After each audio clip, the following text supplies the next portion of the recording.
Superstar at national artist Nora Honor pumanaw na sa edad na 71.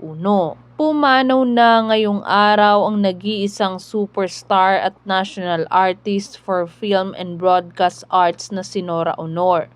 Kinumpirma ng kanyang anak na si Ian De Leon ang malungkot na balita sa pamamagitan ng kanyang Facebook account. Kalakip ang black and white photo ng superstar ang kanyang mensahe para sa ina. "We love you, Ma. Alam ng Diyos kung gaano ka naming kamahal.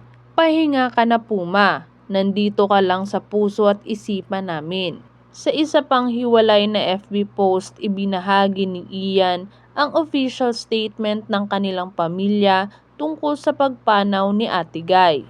"With deep sorrow and heavy hearts, we share the passing of our beloved mother Nora C. Villamayor, Nora Honor, who left us on today, April 16, 2025 at the age of 71. She was the heart of our family, a source of unconditional love, strength, and warmth. Her kindness, wisdom, and beautiful spirit touched everyone who knew her. She will be missed beyond words and remembered forever. Details to be announced tomorrow." Bukod kay Ian, naulila rin ng movie at TV icon ang iba pa niyang mga anak na sina Lotlot De Leon, Matet De Leon, Kiko De Leon at Kenneth De Leon.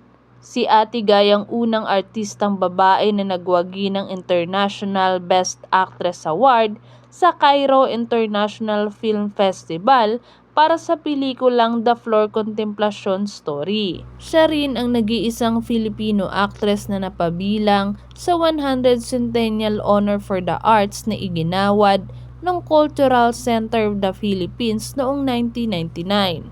Kasunod dito, sumali siya sa mga amateur singing contest sa kanilang bayan hanggang sa mag-join nga siya noong 1967 at nagwagi sa Tawag ng Tanghalan, na siyang nagbukas ng pinto sa pagpasok niya sa showbiz.